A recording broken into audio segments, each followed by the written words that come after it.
على عباده الذين اصطفى خصوصا على سيد الرسل وخاتم الأنبياء وعلى آله وأصحابه الذين هم خلاصة العرب العرباء. أما بعد فأعوذ بالله من الشيطان الرجيم. بسم الله الرحمن الرحيم. وبالسند المتصل منا عن عائشة رضي الله عنها قالت: كان رسول الله صلى الله عليه وسلم يصوم حتى نقول لا يفطر ويفطر حتى نقول لا يصوم، وما رأيت رسول الله صلى الله عليه وسلم استكمل صيام شهر قط إلا رمضان، وما رأيته في شهر أكثر منه صياما في شعبان. وفي رواية قالت: كان يصوم شعبان كله وكان يصوم شعبان إلا قليلا. متفق عليه. أو كما قال النبي الكريم صلى الله عليه وسلم. وقال أنس قال: سئل النبي صلى الله عليه وسلم: أي الصوم أفضل بعد رمضان؟ فقال: شعبان لتعظيم رمضان. قيل: فأي الصدقة أفضل؟ قال: صدقة في رمضان. وقال صلى الله عليه وسلم: ذلك شهر شعبان يغفل الناس عنه بين رجب ورمضان، وهو شهر ترفع فيه الأعمال إلى رب العالمين، فأحب أن يرفع عملي وأنا صائم. أو كما قال النبي الكريم صلى الله عليه وسلم: إن الله وملائكته يصلون على النبي يا أيها الذين آمنوا صلوا عليه وسلموا تسليما. اللهم صل على سيدنا محمد وعلى آله وأزواجه وأصحابه وأتباعه وبارك وسلم تسليما كثيرا كثيرا. محترم حاضرین، عزیز بزرگوں اور بھائیوں، آج 28 جنوری 2026 8 شعبان المعظم 1447 ہجری کا اس ماہ مبارک کے آخری بدھ کا یہ ہمارا ماہانہ درس حدیث سے پاک ہے۔ آپ کے سامنے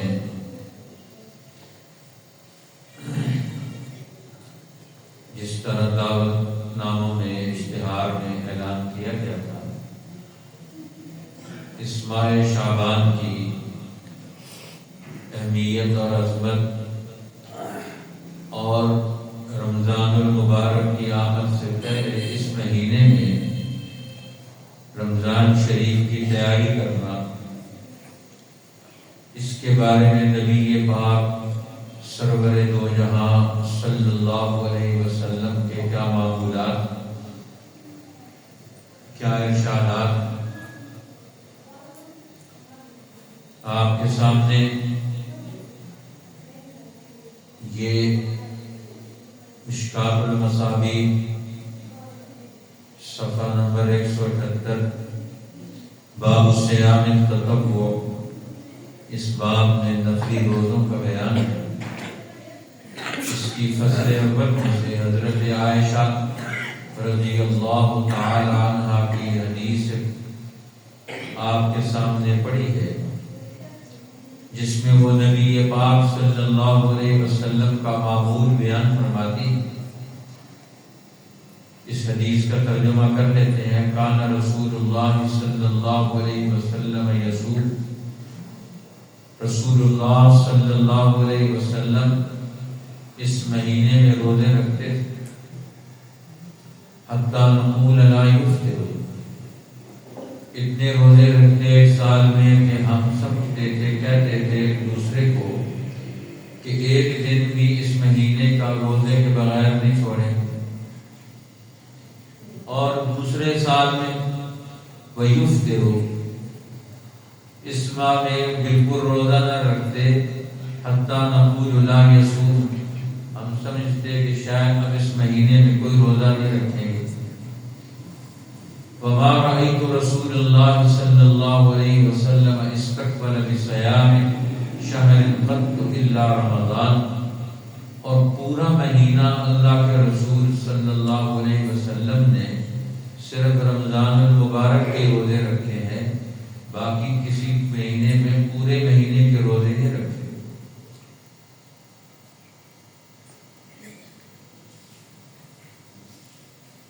وما رأيته في شهر أكثر منه صياما في شعبان، اور فرماتی ہیں میں نے آپ کو شعبان کے مہینے میں سب سے زیادہ روزے رکھتے ہوئے آپ کو دیکھا. اور ایک روایت میں حضرت عائشہ رضی اللہ تعالی عنہ فرماتی ہیں کان یصوم شعبان کلہ، کہ وہ شعبان کے اکثر مہینے کے دنوں میں روزہ رکھتے تھے.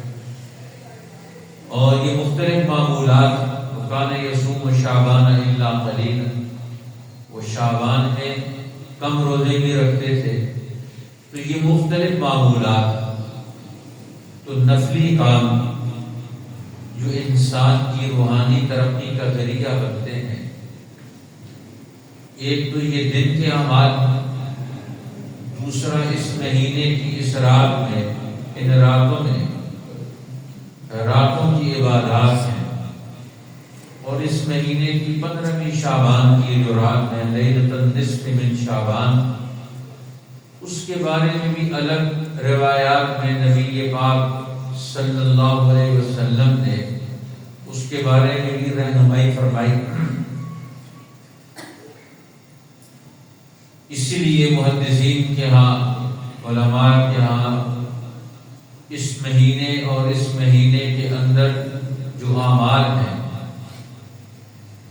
اور بالخصوص لیلۃ النصف من شعبان، شعبان کی 15ویں رات کے بارے میں 10 صحابہ کرام سے مختلف روایات مروی، جن کو جمع کیا جائے تو کچھ روایات ان کے راوی، ان کے حافظے کا ذوق تھا ایک روایت کے راویوں میں، اور اس کے ذریعے سے دیگر روایات کو استحکام اور ترقی مل جاتی ہے کہ اس سے ہمیں اعمال کے فضائل کا پتہ چلتا ہے. اس لیے مختلف ادوار کے علماء نے اس بارے میں بڑی اہمیت نقل کی ہے.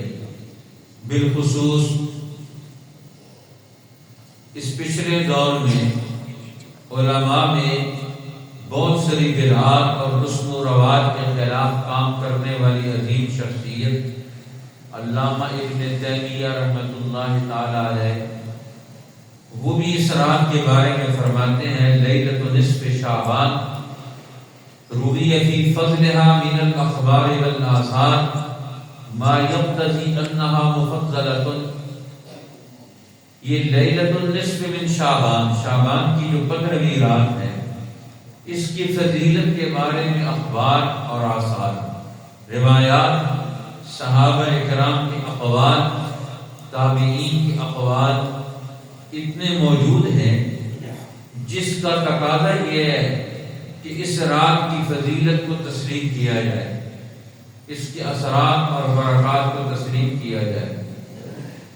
تو اب یہ فرض اور واجب درجے کی چیز تو نہیں، لیکن اس کا اہتمام، نفلی اعمال کا اہتمام، وہ نسبتوں کے اعتبار سے شخصیات کے اعتبار سے، اوقات کے اعتبار سے نبی پاک صلی اللہ علیہ وسلم نے جس طرح ام المومنین سیدہ عائشہ صدیقہ رضی اللہ تعالی عنہا نے اس کے بارے میں ہمیں توجہ دلائی کہ شعبان کے اندر نبی پاک صلی اللہ علیہ وسلم نے روزے رکھے، تو یہ شعبان کے مہینے میں روزے رکھنے کا حکم یا یہ عمل ہمیں اس بات کی طرف اشارہ کرتا ہے کہ اس مہینے کی اہمیت اور عظمت اللہ کے نبی صلی اللہ علیہ وسلم کے نزدیک مسلم ہے۔ وہ اس مہینے کی برکات اور اس مہینے کی اہمیت اور عظمت کو مد نظر رکھا ہوا تھا، تبھی تو اس کو وہ تسلیم کرتے اور اس میں روزہ رکھتے ہیں کہ اس میں روزہ رکھنا ایک اہمیت رکھتا ہے، فضیلت رکھتا ہے۔ اب اس مہینے کے رات اور دن بذات خود بھی اور رمضان المبارک کے پڑوس ہونے اور رمضان اور رجب سابقہ تاریخ میں عظمت والا مہینہ تھا، اور رمضان المبارک دین اسلام کی تعلیمات اور اسلام کی تاریخ کے اعتبار سے رمضان المبارک اہمیت اور عظمت والا مہینہ ہے۔ تو اس اعتبار سے یہ رمضان المبارک اور رجب کے درمیان میں ہے۔ اب سابقہ تاریخ انبیاء علیہ السلام کی اور امتوں کے صالحین کی وہ رجب المرجب کی فضیلت کیے، اور اس امت کی تاریخ اور اس امت کے نیک لوگ نبی پاک صلی اللہ علیہ وسلم سے لے کر آج تک اس ماہ مبارک رمضان شریف میں سارے کام چھوڑ چھاڑ کے وہ عبادت کرتے تھے اور اللہ کی طرف لو لگاتے تھے اور اللہ تعالیٰ کے ساتھ تعلق جوڑتے تھے اور اللہ کے ذکر میں اور کلام الہی کی تلاوت میں وہ مصروف رہتے تھے۔ اس اعتبار سے اللہ کے رسول صلی اللہ علیہ وسلم نے شعبان کے روزوں کو اپنے لیے مختص کیا، شعبان کے دنوں کو روزوں کے لیے۔ اب اس کی 4 وجوہات ہمارے محدثین نے ان کو بیان کیا ہے۔ پہلی وجہ تو یہ ہے کہ رمضان المبارک کی تعظیم پیدا ہو، اس کا شوق پیدا ہو۔ اس لیے حضرت انس رضی اللہ تعالیٰ عنہ سے روایت، وہ فرماتے ہیں کہ رسول اللہ سے پوچھا گیا ای الصوم افضل، سب سے بہترین روزہ کون سا ہے، افضل روزہ کون سا ہے؟ بعد رمضان، رمضان المبارک کے بعد افضل ترین روزہ کون سا ہے؟ تو آپ نے فرمایا شعبان کے روزے وہ زیادہ فضیلت والے ہیں۔ اس کو اٹھا لو سے ذرا گیا کے بیٹھ۔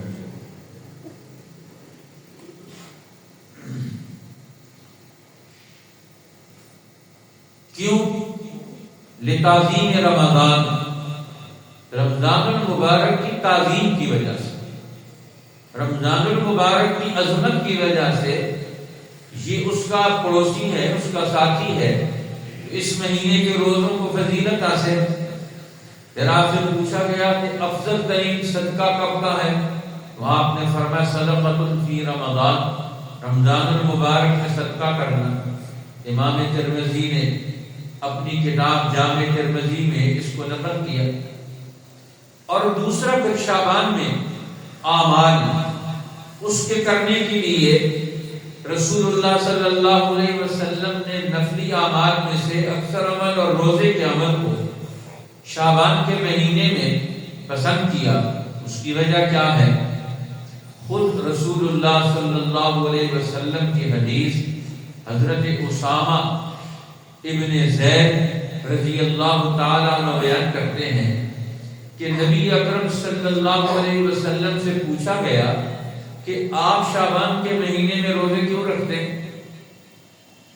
تو آپ نے فرمایا ذالک شہر یغفل الناس عنہ، یہ وہ مہینہ ہے جس مہینے کی برکات اور اس مہینے کی اوقات کی قدر و قیمت سے اکثر لوگ غافل ہیں، اس کی اہمیت کا خیال نہیں رکھتے ہیں۔ بین رجب و رمضان، یہ رجب اور رمضان کے درمیان ہے۔ اور پھر آپ نے فرمایا وَهُوَ شَهْرٌ تُرْفَعُ فِيهِ الْأَعْمَالُ إِلَى رَبِّ الْعَالَمِينَ، یہ وہ مہینہ ہے جس میں بندوں کے اعمال رب العالمین کے سامنے پیش کیے جاتے ہیں۔ تو روزانہ بھی اللہ کے سامنے ہیں بندے ہر وقت، لیکن بندوں کے پورے سال کی پوری کارکردگی اس اعتبار سے ہر آدمی کا نامہ اعمال سالانہ بنیاد پر معلوم ہوتا ہے۔ اللہ تعالیٰ کے قضاء و قدر کے فیصلوں کے درمیان کے لیے ڈسکس کیا جاتا ہے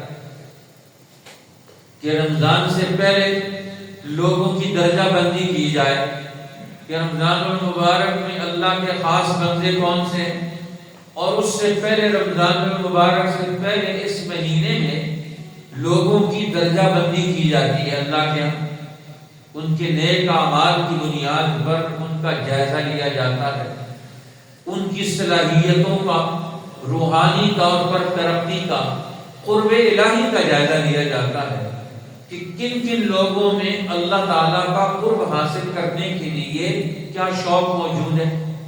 اب انسان کی صلاحیت وہ قرب الہی سے پتہ چلتی ہے، جتنا اللہ کے قریب ہوگا تو اللہ کا قرب انسان کو اس کے نفلی اعمال کی وجہ سے حاصل ہوتا ہے۔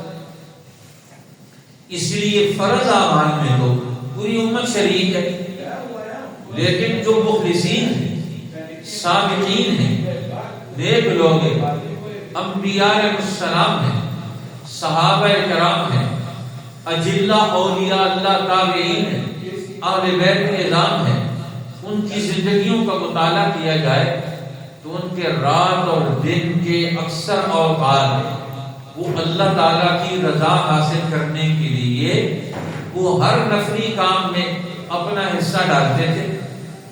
تو نبی پاک صلی اللہ علیہ وسلم اس مہینے میں کثرت سے روزے رکھتے ہیں۔ فرمایا أُحِبُّ أَن يُرْفَعَ عَمَلِي وَأَنَا صَائِمٌ، میں تو پسند کرتا ہوں کہ میرا عمل اللہ کی بارگاہ میں پیش کیا جائے اور میں روزے کی حالت میں ہوں۔ تو بندے کا روزے کی حالت میں رہنا، دن کے اوقات کو اپنے نفلی عبادت میں گھیر لینا، یہ ایک مستقل عمل ہے۔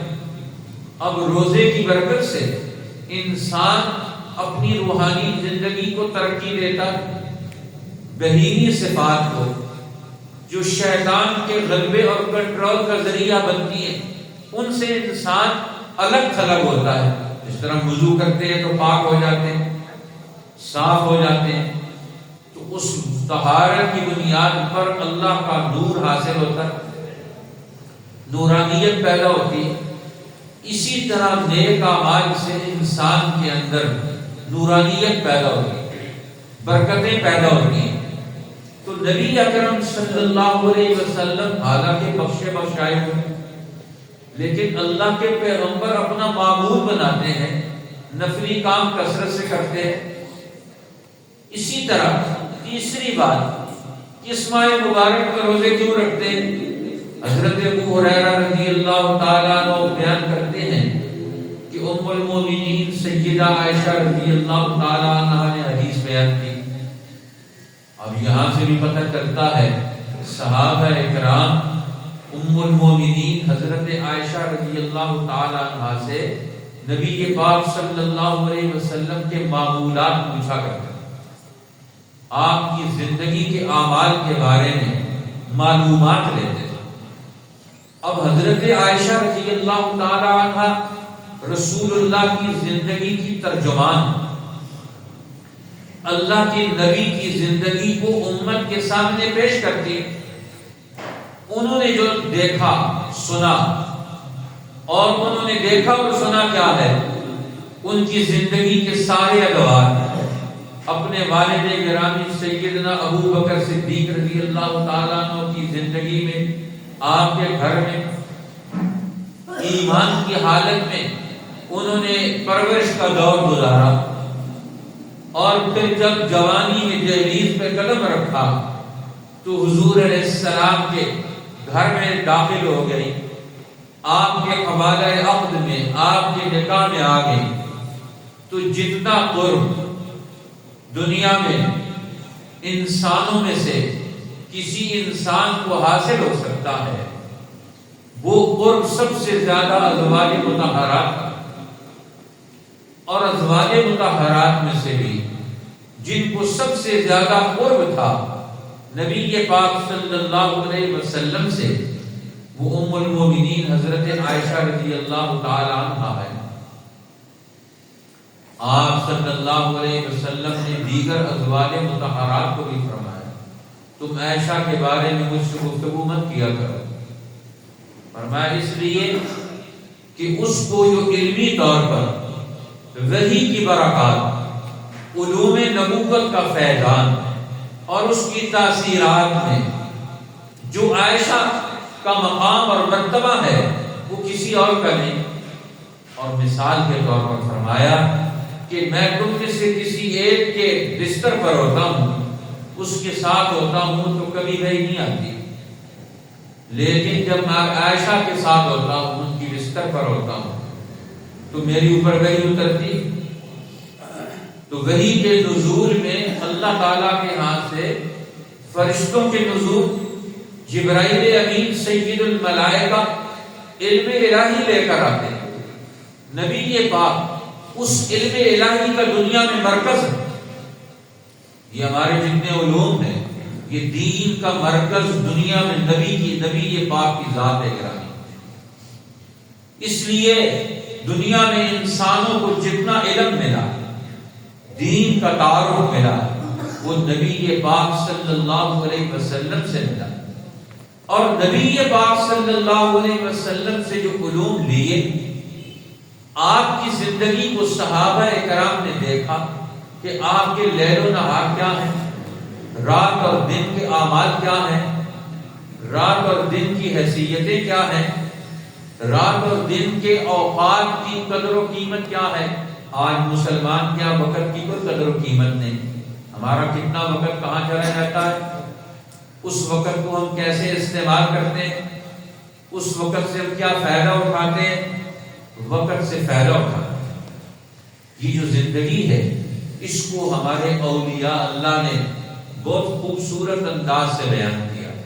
وہ فرماتے ہیں زندگی کی مثال برف جیسی ہے، برف کو جتنا جلدی استعمال کر لیں گے وہ کام میں لگ جائے گی، وگرنہ پانی بن کے وہ ختم ہو جائے گی۔ زندگی کا بھی یہی حال ہے، فرمایا زندگی کی مثال برف جیسی ہے، اس کو کسی نیک عمل کے ذریعے سے قیمتی بنا لو، اس وقت کو خالی مت رہنا، زندگی کے اوقات کو مصروف رکھو، فارغ مت کرو۔ فارغ بیٹھنے والے کو شیطان مصروف کر دیتا ہے اپنے کام میں۔ ایک آدمی کہتا ہے نا میں اپنی زندگی کے اوقات کو میں فارغ لیٹ کر گزاروں گا، بیٹھ کر گزاروں گا، سیر و سیاحت میں گزاروں گا، اس کا وقت تو گزر جائے گا، لیکن نہ اس کو دنیا کو ترقی ملے گی، نہ اس کی آخرت کی ترقی ہوگی۔ اب قبر میں ہزاروں سال رہنا ہے، وہاں کون سی چیز کام آئے گی؟ اس سے نیک اعمال کام آئے گی، اس سے اللہ کا نیک اعمال کس چیز کا نام ہے؟ دین کے تعلق کا نام، اللہ کے تعلق کا نام، اللہ کے رسول کے تعلق کا نام، قرآن کے تعلق کا نام نیک عمل ہے۔ اسی طرح مخلوق کے نفع پہنچانے کو آپ نیک عمل کہتے ہیں، جس سے مخلوق کا بھلا ہو، کسی کو فائدہ پہنچانا۔ تو اپنے اوقات کی قیمت جاننا یہ ضروری ہے۔ نبی پاک صلی اللہ علیہ وسلم اپنے سارے اوقات کو قیمتی بناتے ہیں، ہر وقت کو کسی نہ کسی کام میں لگاتے ہیں، جس سے یا تو اپنا تعلق اللہ کے ساتھ بڑھ رہا ہے، یہ روحانی ترقی ہے کہ آپ جب اکیلے ہیں، تنہا ہیں، تو اس وقت کیا کریں، کون سا کام کریں کہ ہمارا یہ وقت نیکی بن جائے، آپ اللہ کا ذکر کریں، لیکن کچھ اوقات ایسے ہوتے ہیں جن میں اللہ تعالیٰ کی رحمتیں بندوں کی طرف کامل متوجہ ہوتی ہیں۔ اس وقت بندہ تھوڑا سا عمل بھی کر لے تو وہ اس کی زندگی میں بہت زیادہ فائدہ پیدا کرتا ہے، نفع پیدا کرتا ہے۔ اب دکاندار دکان کھول کر بیٹھے رہتے ہیں سارا مہینہ، لیکن گاہک کے دنوں میں آتے ہیں جب ان کے پاس پیسے ہوتے ہیں۔ کسی کے پاس مہینے کے آخر میں تنخواہ ملتی ہے تو پھر وہ لوگ آتے ہیں بازار میں، اور کسی کے پاس مہینے کے اول میں 10 تک، اب بازاروں میں ریل پیل ہوتی ہے، اب اس وقت ان کی آمدن ہوتی ہے، اور باقی دنوں میں ان دنوں کے انتظار میں رہتے ہیں، اس وقت کے انتظار میں رہتے ہیں کہ کب لوگوں کی ریل پیل ہو، کب آمد و رفت شروع ہو اور ہمارا کاروبار چلے۔ وہ باقی دنوں میں ان دنوں کا انتظار کرتے ہیں جن دنوں میں لوگ کثرت سے خریداری کرتے ہیں۔ تو خریداری ہوتی ہے ضرورت کی بنیاد پر یا پیسے کی بنیاد پر۔ کسی کو ضرورت ہوگی تو وہ آئے گا، یا اس کے پاس جیب میں کچھ ہوگا تو وہ آئے گا، ویسے تو کوئی بھی نہیں آئے گا۔ اب تو ہمارے ملک کے اداروں نے قوم کے جیب میں کچھ بھی نہیں چھوڑا کہ وہ کوئی چیز اپنے لیے خریدیں۔ وہ کہتے ہیں سارا بجلی کے بل میں ٹیکس دے دو، گیس کے بل میں دے دو، جو چیز خریدتے ہیں تو اس میں وہ ہزاروں گنا ٹیکس دے کر وہ سارا جیب ان کا خالی کر دیا جاتا ہے۔ اب لوگ انتظار کرتے رہتے ہیں، اور اوپر کا ہمارا بڑا طبقہ وہ قوم کی گاڑی کمائی کو اپنے قانون کے ذریعے سے منتقل کر لیتا ہے۔ مزدور مزدوری کر کے بچوں کو نہیں رہ سکتا، وہ ان خزانوں کو بھرتا رہتا ہے، ظالموں اور متکبروں، IMF، ورلڈ بینک کے خزانے بھرتے رہتے ہیں۔ تو قرآن نے ہمیں دین کا یہ راستہ بتایا کہ ہر آدمی کا اپنا بینک، اپنا اکاؤنٹ، وہ اللہ تعالیٰ کا جو کھلا ہوا اس کو بھرو، دوسروں کا اکاؤنٹ مت بھرو، اپنا اکاؤنٹ بھرو، اس میں کوئی چیز بھیجو۔ اب انسان کی زندگی گزر رہی ہے، آنے والے دور میں نئی زندگی آنے والی ہے۔ اب ہر زندگی کے لیے اس نے آج سے تیاری کرنی ہے۔ بچپن سے انسان اپنی آنے والی زندگی کی تیاری شروع کر دیتا ہے، اور یہ مرتے دم تک رہتی ہے۔ اب دنیا کی تیاری بھی یہی کرنی ہے، اور آخرت کی زندگی کی تیاری بھی یہی کرنی ہے۔ اب یہ مسلمان کی زندگی یہ ڈبل کامیاب ہے، اس لیے اس کے دن اور رات کے اعمال، اوقات ہر وقت مسلمان کا قیمتی بن جائے۔ آج امت مسلمہ کے تمام افراد، مرد، عورتیں، بچے، بوڑھے، جوان، اپنی زندگی کا قیمتی اثاثہ وقت اس کو برباد اور ضائع کریں، اس کو استعمال کرنے کی ان کے پاس کوئی ہمت عملی نہیں۔ اپنے اوقات کو، کہ ہم اپنے اوقات کو کن کن مہینوں میں کیسے خرچ کریں، کون کون سے اعمال، کون کون سے کام، کون کون سی زندگی کی ترتیب بنائیں کہ ہماری زندگی کے اوقات یہ قیمتی بن جائیں، یہ لمحے قیمتی لمحے بن جائیں۔ ہر لمحہ ہمیں دنیا اور آخرت میں لاکھوں کروڑوں ڈالر، روپے، دینار، درہم، یہ چیزیں ہمیں منتقل کر رہا ہو۔ اب یہ کیسے ممکن ہے؟ یہ زندگی کی قیمت ہے۔ حضرت ابو ہریرہ فرماتے ہیں ان عائشہ حدثتهم، حضرت عائشہ نے انہیں یہ حدیث بیان کی ہے۔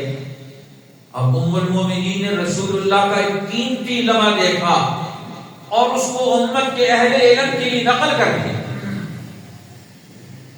کہ اللہ کے رسول شعبان کے مہینے کو کیسے قیمتی بناتے، وہ رمضان المبارک کو کیسے قیمتی بناتے، وہ رجب کے مہینے میں کیا کام کرتے، وہ گھر میں آ کر کیا کام کرتے۔ تو انہوں نے وہ بیان کرتی ہے حضرت عائشہ رضی اللہ تعالی عنہ انہ کان ان النبی کان یصوم شعبان کلہ، آپ کبھی کبھی پورا شعبان کو روزہ رکھتے۔ قال پھر کہتی ہیں قلت یا رسول اللہ احب الشہور الیک ان تصومہ شعبان، آپ کو سب سے زیادہ شعبان کے مہینے پسند ہیں کہ آپ اس میں نفلی روزے رکھتے ہیں۔ تو آپ نے فرمایا ہاں مجھے زیادہ پسند ہے۔ پوچھا کیوں پسند ہے؟ سوال بھی کرتے تھے، پوچھتے بھی تھے۔ آج ہمارے یہاں لوگ نہ آتے ہیں، نہ پوچھتے ہیں، نہ سوال کرتے ہیں۔ انہیں کیسے پتہ چلے گا دین کے بارے میں؟ اس لیے مجلس ہم نے اسی لیے لگائی کہ آپ کے ذہنوں میں کچھ باتیں دین کی، کچھ اللہ اور اللہ کے رسول کی آپ کے ذہن میں آئیں، تاکہ آپ اپنی زندگی کی ترتیب بنا سکیں۔ آج ہماری زندگی کی ترتیب الٹ ہوئی ہوئی، اوقات کا استعمال غلط، بیکار ہے، بے فائدہ ہے، لیکن ہم اس کے لیے کوئی ترتیب بنانے سے قاصر ہیں، ہم خود نہیں بنا سکتے۔ اس لیے رسول اللہ کی زندگی کو سامنے رکھتے ہیں کہ وہاں سے ترتیب لے لیں۔ رسول اللہ کا علم ہمارے سامنے آ جائے، رسول اللہ کا عمل ہمارے سامنے آ جائے، ہم اس ترتیب کو لے کر اپنی زندگی کی بنیاد ڈال لیں، ہماری زندگی رسول اللہ کی زندگی سے جڑ جائے۔ کیسے جڑے گی؟ پہلے وہ علم آئے گا، پھر ہمارا ارادہ پیدا ہوگا، پھر ہمارا ارادہ عمل میں ڈھلے گا تو ہمارے اعمال پیدا ہوں گے۔ آج ہمارے پاس علم دین پہنچتا نہیں، اس لیے کہ ہماری توجہ نہیں۔ علم سیکھنے سے آتا ہے، کتاب سے نہیں آتا۔ ریڈیو، ٹیلی ویژن اور موبائل کا پروگرام کھول کر علم نہیں حاصل ہوتا۔ یہ استاد کے پاس ایک ماحول میں، صحبت نبوی میں، جس طرح ہم یہاں مسجد میں بیٹھے ہیں، اللہ کا پاک ہے، اللہ کے رسول کی حدیث کتاب کھلی ہوئی ہے اور دین کی یہ بنیادیں ہیں جن کو ہم مطالعہ کر رہے ہیں مل جل کر بیٹھ کر۔ اب یہ اللہ کے رسول اسی طرح کرتے تھے، وہ بیٹھتے تھے اور صحابہ کرام ان کے پاس آتے تھے۔ جس طرح حضرت عائشہ وہ بیٹھتی ہیں، وہ بیان کر رہی ہیں، حضرت ابو ہریرہ سن رہے ہیں ان سے بھی، کیونکہ حضرت ابو ہریرہ کو نبوت کے ہجرت کے 5ویں سال اسلام میں داخل ہوئے۔ اس سے پہلے رسول اللہ کی زندگی انہوں نے صحابہ کرام سے سیکھی، ان سے پوچھا، ان کی شاگردی میں بیٹھے دیگر صحابہ کرام کے، اور وہاں سے انہوں نے حاصل کیے۔ آج سب سے زیادہ احادیث حضرت ابو ہریرہ کی۔ اب وہ کیوں ہے؟ کہ انہوں نے اس مجلسوں کو اختیار کیا، علم کی مجلسوں میں آ کر بیٹھے تو ان کو اہمیت پتہ چلی۔ اس لیے یہ مجلس علم نبوی یہ لگانا یہ مسلمانوں کی ذمہ داری، علماء کی بھی ذمہ داری۔ وہ امت کو ان مجالس میں بلائیں، ان میں صرف کہانیاں کسے نہ سنائیں، ان کو رسول اللہ کی باتیں بتائیں، صحابہ کرام کے اعمال بتائیں، زندگی کا طریقہ کار سمجھائیں، تاکہ انہیں پتہ چل سکے کہ ہم نے کیا کرنا ہے۔ تو آپ نے فرمایا ہاں میں پسند کرتا ہوں کہ میں شعبان کے مہینے میں روزے کثرت سے رکھوں۔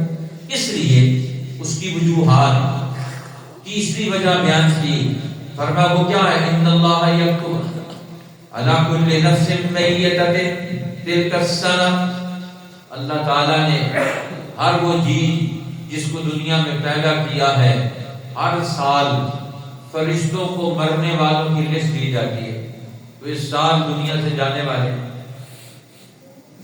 تو گویا یہ اللہ تعالیٰ کی بجٹنگ کا یہ سال ہے، یہ اس مہینے میں آ کر مکمل ہوتا ہے۔ تو سال کا آغاز وہ بھی اسی سے ہوتا ہے، سال کا اختتام بھی اسی مہینے میں ہوتا ہے۔ مرنے والوں کا بھی، آنے والوں کا بھی۔ دنیا میں اس سال کتنے بچے پیدا ہوں گے اور کتنے لوگ اس دنیا سے رخصت ہو جائیں گے، فرشتوں کو لسٹیں تھما دی جاتی ہیں، مرنے والوں کی لسٹیں ان کے سپرد کر دی جاتی ہیں کہ کون کون سے لوگ اس سال دنیا سے نکل کر اگلے دور میں جائیں گے، اور کون کون سے عالم عدم سے، عالم ارواح سے جسمانی وجود لے کر دنیا میں آئیں گے۔ فرمایا فَأُحِبُّ أَن يَأْتِيَنِي أَجَلِي وَأَنَا صَائِمٌ، اور میں چاہتا ہوں، پسند کرتا ہوں کہ میری موت آئے اور میں روزے کی حالت میں ہوں۔ تو اب یہ تیاری اگلے مرحلوں میں منتقل ہوتی ہے۔ اس ماہ مبارک سے زندگی کے اگلے دور میں منتقل ہونے کی تیاری کرنی ہے، اور وہ تیاری کیا ہے؟ زندگی کے رات اور دن کے اعمال کو قیمتی بنانا ہے۔ پھر چوتھی بات یہ ہے کہ حدیث پاک میں آتا ہے کہ رسول اللہ صلی اللہ علیہ وسلم یصوم الثلاثۃ ایام من کل شہر، آپ نے ہر مہینے میں ایام 20 کے 3 روزے رکھتے تھے، 12، 13 اور 14۔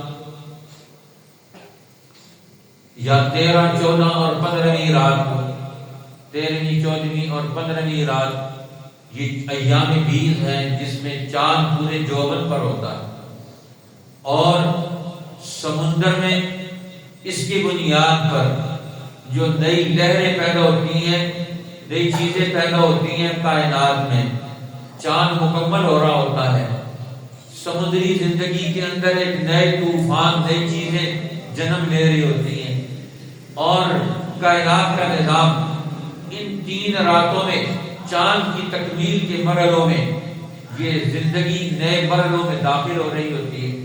تو ہر مہینے کی یہ 3 دن بڑی اہمیت کے، تو رسول اللہ ان 3 دنوں میں ہر مہینے میں روزے رکھتے تھے، لیکن اللہ کے پیغمبر خلیفۃ اللہ فی الارض بھی دنیا میں اسلام کو عالمگیر طور پر غالب کرنا، اس کا نظام پیدا کرنا، دنیا کی ظالم قوتوں کے چیلنج کو مقابلہ کرنا، انسانوں کو غلامی سے، مصیبتوں سے نکالنا، ان کے لیے ذہنی زندگی کی تعمیر، سسٹم اور نظام پیدا کرنا، جہاد کے میدانوں میں اترنا، علم کے میدانوں میں اترنا، کبھی حج کے سفر پر جانا، مختلف اسفار ہوتے، مختلف جگہوں پر جاتے، تو کئی سال کے اندر کچھ مہینوں میں آپ کے روزے 3 دن کے رہ جاتے، تو وہ 3 دنوں کے روزے جو کئی مہینوں میں رہ جاتے تھے، ان نفلی روزوں کی تکمیل شعبان میں کر لیتے تھے۔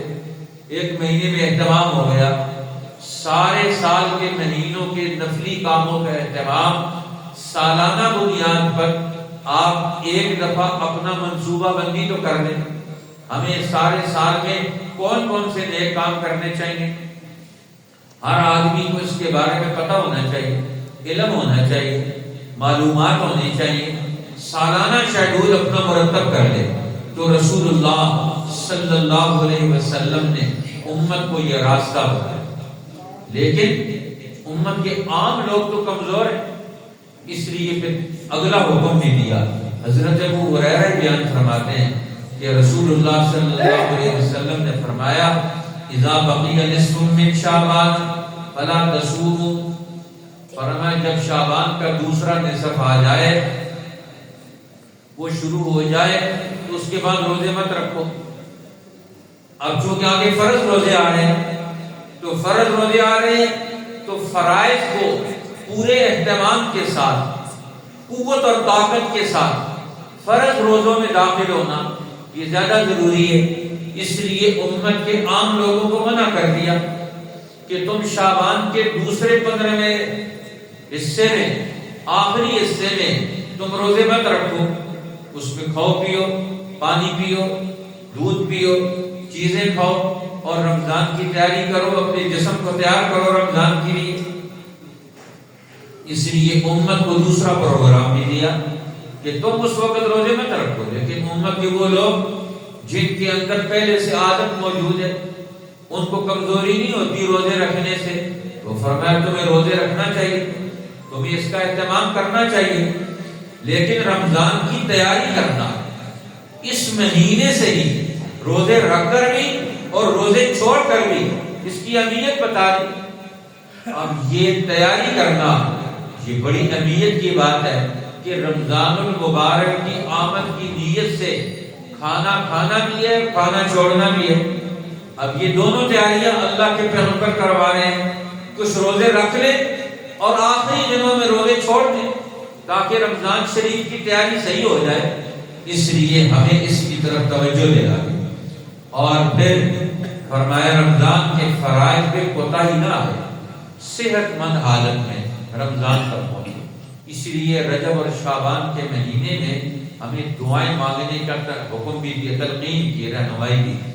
شاہ رجب کا مہینہ داخل ہوتا تو اللہ کے رسول کی دعاؤں میں یہ دعا شامل ہو جاتی، اللہم بارک لنا فی رجب و شعبان وبلغنا الی رمضان، اے اللہ ہمارے رجب اور شعبان کے مہینے میں برکت عطا فرما اور ہمیں رمضان المبارک تک پہنچا، وسلمنا لرمضان، رمضان المبارک کا پورے سال انتظار کرنا، یہ بھی ایک مستقل عبادت ہے کہ مسلمان رمضان کا انتظار کرے۔ جس طرح نماز کا انتظار کرتے ہیں۔ اللہ کے نیک لوگ وہ اپنے اوقات کو قیمتی بناتے ہیں ان مہینوں میں نیکیوں کے انتظار کر کے۔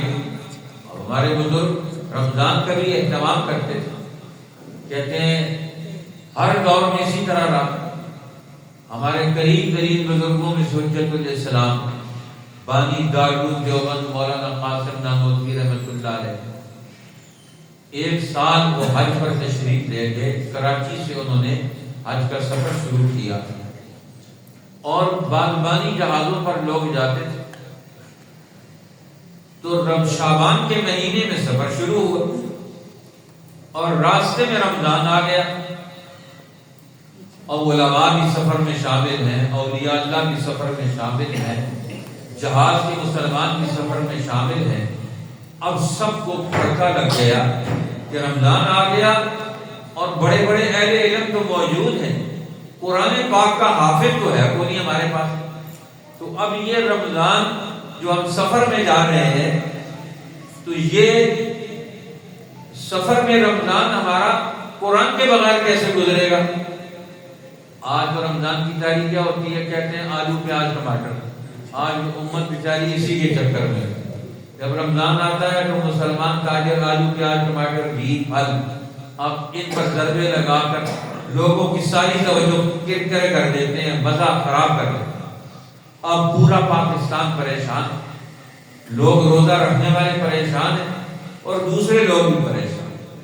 وہ اسمبلی میں کسی نے لطیفہ بیان کیا کہ ایک عیسائی غیر مسلم وہ کہتا ہے کہ چیزیں، بچہ پوچھتا ہے ابا جان پھل لے کر آئے، وہ کہتا ہے مسلمانوں کا عبادت کا مہینہ رمضان شروع ہو گیا، اس لیے انہوں نے چیزیں مہنگی کر دی ہیں، ایک مہینہ صبر کرو، یہ مہینہ گزر جائے گا، چیزیں اپنی اصلی ریٹ پر آ جائیں گی۔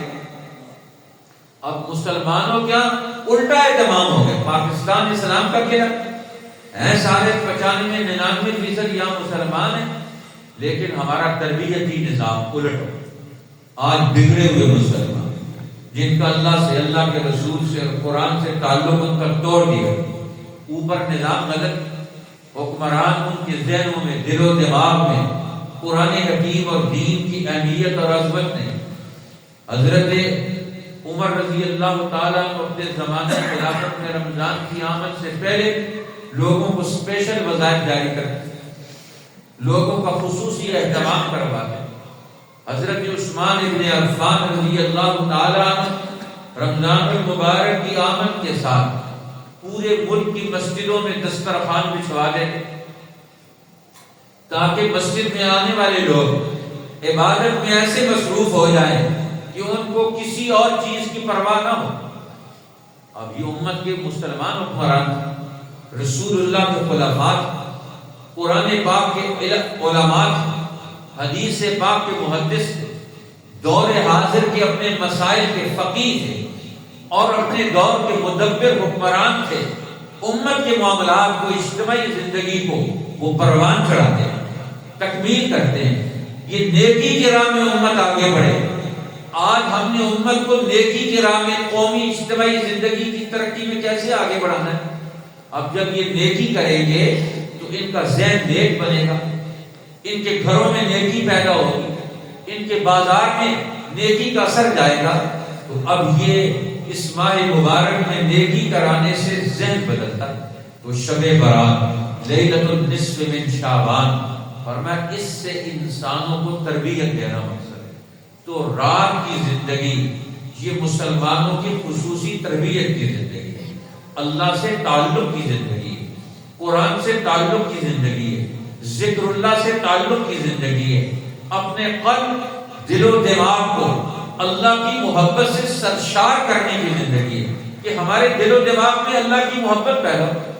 اب وہ قافلہ چلا تو سارے پریشان، تو حضرت مولانا قاسم نانوتوی رحمۃ اللہ علیہ نے سوچا کہ سارے مسلمان جہاز میں شامل لوگ، ان کا رمضان قرآن کے بغیر نہ گزرے، ہمیں محنت کرنی چاہیے۔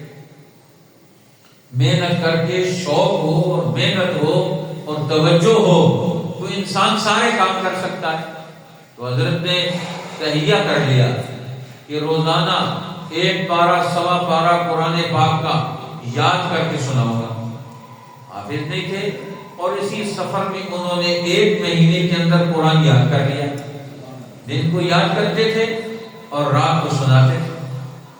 سارے قافلے والوں، حج کا سفر ہے، رمضان المبارک ہے اور قرآن کا سفر ہے۔ قرآن سنانے والے حجت الاسلام حضرت مولانا قاسم نانوتوی ہیں، جن کا دل اللہ کے رسول کی محبت سے سرشار۔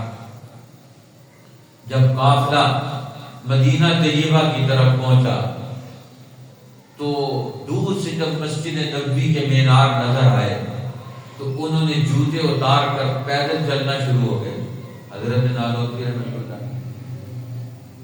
تو دیگر قافلے میں جو لوگ تھے وہ بھی نیچے اتر گئے اور جوتے اتار لیے۔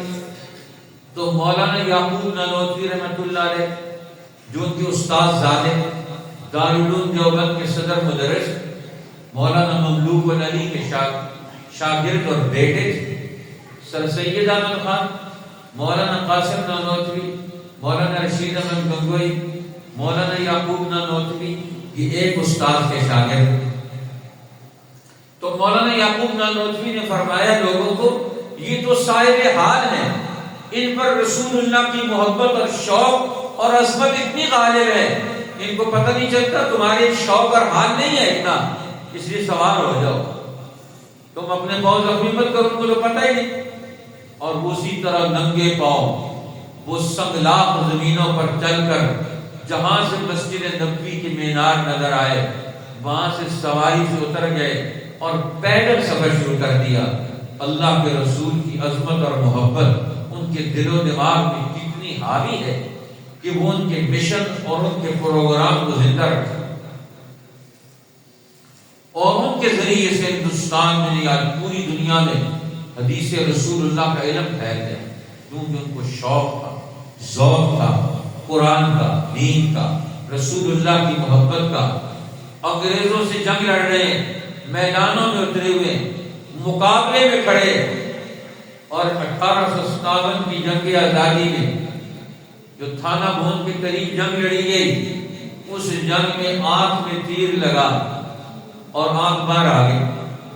تو حضرت نانوتوی کو حاجی امداد اللہ صاحب آنکھ باہر ہاتھ پر ہے اور اس کو اندر داخل کر دیا بسم اللہ پڑھ کر، وہ فرماتے ہیں وہ آنکھ ٹھیک ہو گئی۔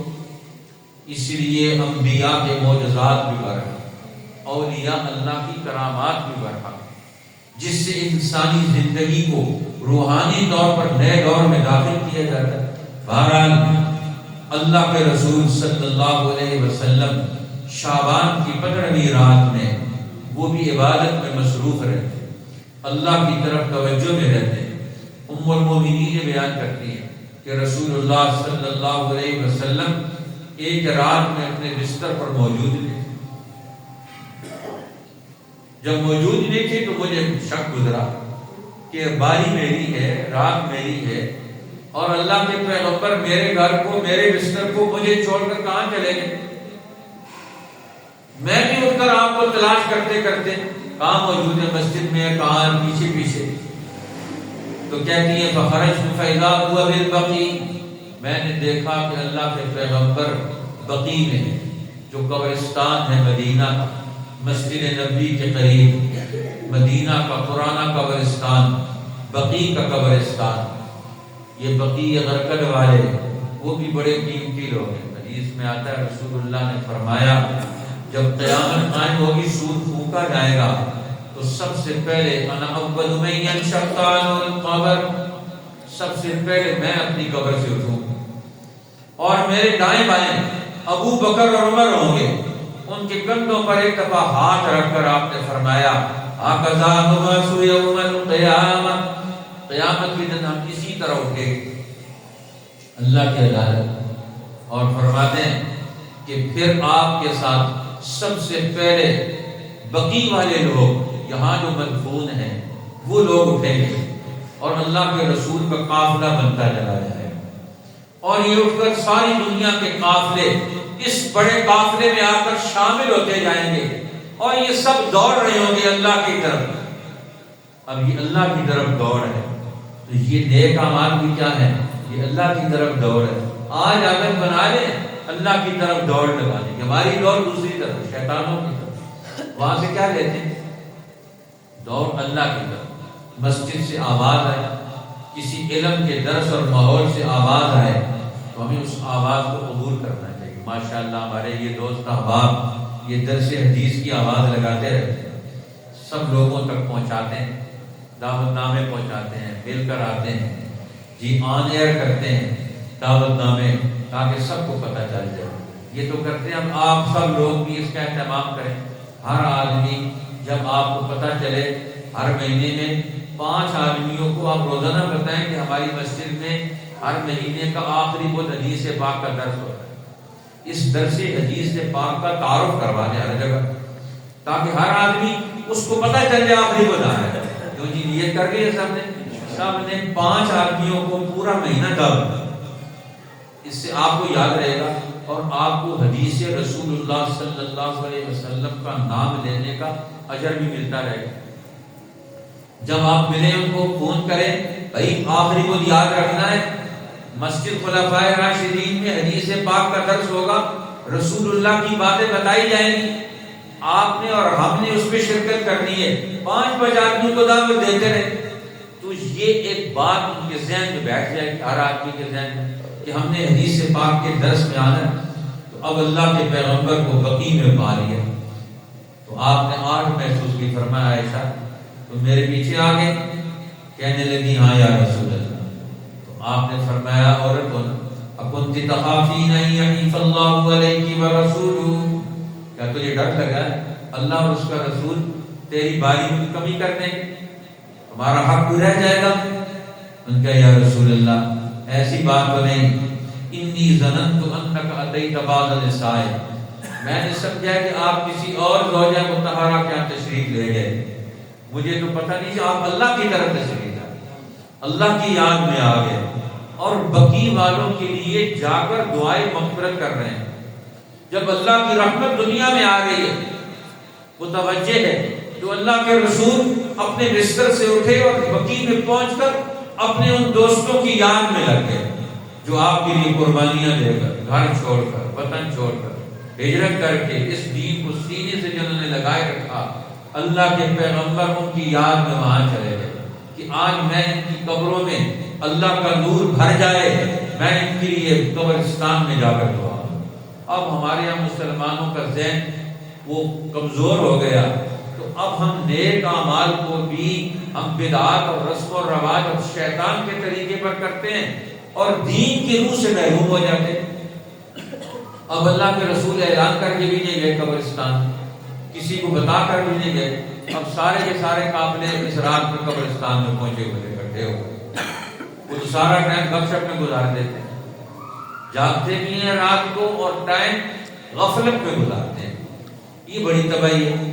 اس رات میں تنہائی میں اہتمام کریں، 5 نمازیں فرض جماعت کے ساتھ ادا کریں، عشاء کی نماز جماعت کے ساتھ ادا کریں، آدھی رات جاگنے کا ثواب ملتا ہے، اور صبح کی نماز جماعت کے ساتھ ادا کریں، دوسری آدھی رات جاگنے کا ثواب ملتا ہے. اسی طریقے سے اگر سحری کو اٹھ کر اللہ کے ہاں اللہ کے حضور سر سجود ہو جائے، سحری کو تہجد کے لیے اٹھ جائے، اس سے زیادہ بہتر ہے کہ ساری رات جاگتے رہیں اور سحری کے وقت میں وہ سوئے ہوئے ہوں اور صبح کی نماز کے وقت سوئے ہوئے ہوں. اس لیے صرف ایک رات جاگنا نہیں ہے، زندگی کے سارے کاموں میں اپنے آپ کو نیکی کی رغبت اور شوق کی طرف لے کر آنا، نیکی کا عمل سیکھنا ہے.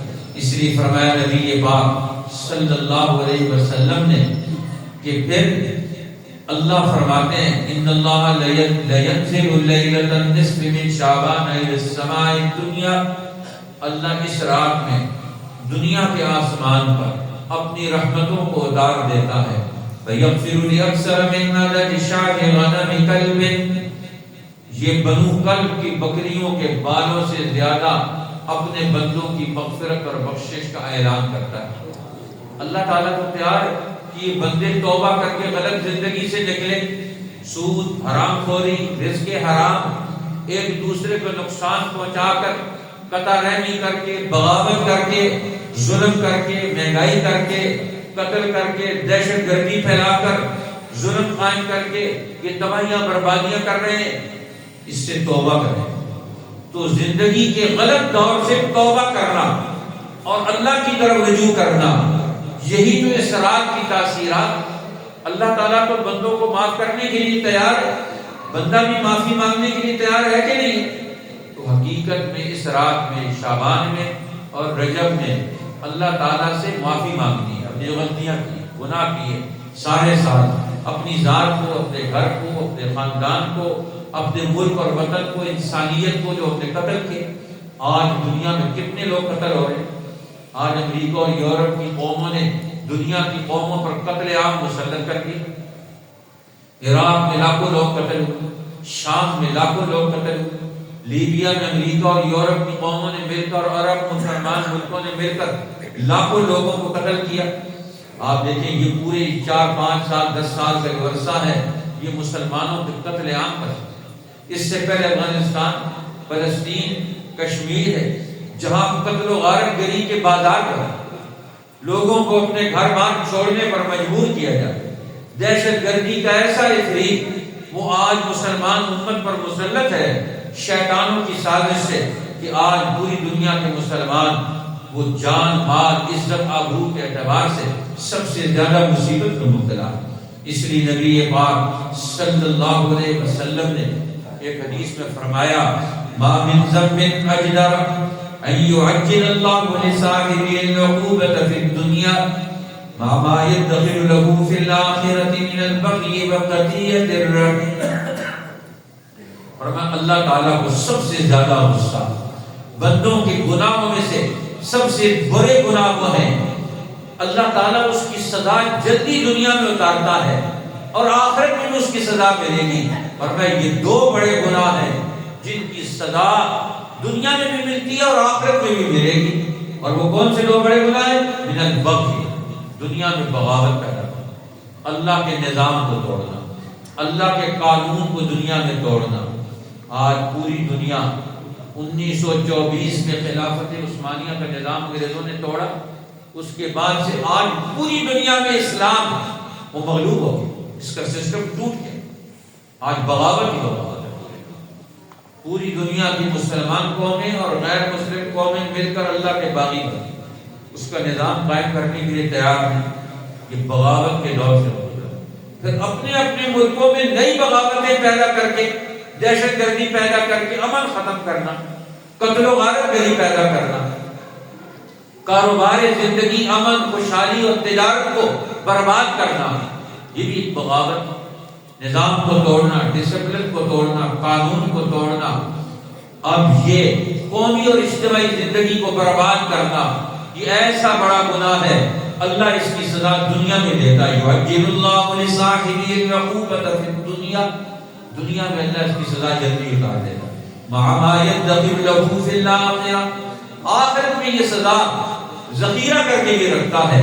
اور فرمایا وہ بغی ہے اور قطیعۃ الرحم، رشتہ داریوں کی خلاف ورزی کرنا، رشتہ داروں کو نقصان پہنچانا، قطع رحمی کرنا۔ اس لیے فرمایا اس رات میں اور رمضان کی راتوں میں اللہ تعالیٰ کی رحمت آتی ہے، لیکن بغاوت کرنے والے، قطع رحمی کرنے والے، رشتہ داریوں کا نظام توڑنے والے، رشتہ داروں کو نقصان پہنچانے والے، فرمایا اللہ تعالیٰ ان کی معافی بھی نہیں کرتا، ان کو دنیا میں سزا دیتا، آخرت کی سزا الگ ہو۔ اس لیے یہ مہینہ گویا توبہ کا مہینہ، گناہ سے نکلنے کا مہینہ، اللہ کی طرف رخ اور توجہ کرنے کا مہینہ ہے۔ اللہ تعالیٰ نے ہمیں یہ موقع دیا، پتہ نہیں آئندہ سال ہمیں یہ ملے نہ ملے، آج وقت ہے ہمارے پاس، ہم اپنے وقت کو قیمتی بنائیں۔ جنہوں نے قرآن نہیں سیکھا وہ قرآن سیکھنے کی کوشش کریں۔ اگر حضرت نالوتوی رمضان میں قرآن سارا سیکھ لیتے ہیں، نئے سرے سے یاد کر لیتے ہیں، تو جو حافظ لوگ ہیں وہ قرآن یاد کرنے کا منصوبہ بنا لیں، اور جنہوں نے عام لوگوں میں سے قرآن نہیں پڑھا ہوا وہ قرآن پاک پڑھنا شروع کر دیں، جتنا صدقہ خیرات روزانہ کر سکتے ہیں اتنا شروع کر دیں، 5 وقت نماز جماعت کے ساتھ مسجد میں اہتمام کے ساتھ پڑھنے کی عادت ڈال لیں۔ اسی طرح نیکی کے جتنے کام ہیں ہر نیکی کے کام میں حصہ ڈالنے کی عادت بنائیں۔ رسول اللہ نے فرمایا خمس لیال لا یرد فیہن الدعاء، 5 راتیں وہ ہیں جن میں اللہ تعالیٰ دعا مسترد نہیں کرتا، دعا قبول ہوتی ہے۔ لیلۃ الجمعہ، جمعے کی رات، وَأَوَّلُ لَيْلَةٍ مِّن رَجَب، رجب کی پہلی رات، وَلَيْلَةُ النِّصْفِ مِن شعبان، اور شعبان کی 15ویں رات، وَلَيْلَةَ الْعِيدِ، اور عید کی 2 راتیں، عید الفطر کی رات اور عید الاضحیٰ کی رات۔ فرمایا ان 2 راتوں میں اللہ تعالیٰ، ان 5 راتوں میں اللہ تعالیٰ دعا مسترد نہیں کرتے۔ تو گویا ان راتوں میں ہم نے کیا کرنا ہے؟ ذکر کرنا ہے، نماز پڑھنی ہے، دعا مانگنی ہے، استغفار کرنا ہے، اپنی پچھلی زندگی کے گناہوں پر توبہ اور ندامت کا ایک پورا دور ہمارے ذہن میں آئے، جھلک آئے کہ ہم سے انفرادی طور پر، قومی اور اجتماعی طور پر، گھریلو اور خاندانی اعتبار سے ہم سے کیا کیا غفلتیں ہوئی، غلطیاں ہوئی۔ ہر آدمی اپنے گریبان میں جھانک کر اپنی زندگی کا نظام بنائے، سالانہ بنیاد پر پورے سال میں ہم نے کیا کرنا ہے، اور سال کا پہلا مہینہ جو آ رہا ہے وہ رمضان کا آ رہا ہے، یہیں سے تمہارا آغاز ہو، اختتام سال کا شعبان پر اور آغاز سال کا رمضان سے۔ تو کتنا خوبصورت آغاز اور کتنا خوبصورت اختتام۔ آج مسلمان اپنی اجتماعی زندگی کی تشکیل اور تعبیر کے اعتبار سے غافل ہے۔ ہم زندگی کیسے بنائیں اور کیسے ترتیب دیں، ہمیں پتہ نہیں کہاں سے کون سا کام شروع کریں۔ کبھی ایک کام کرتے ہیں، کبھی دوسرا، کبھی تیسرا، کبھی چوتھا، کبھی 5واں، اور زندگی کی ترتیب پتہ نہیں۔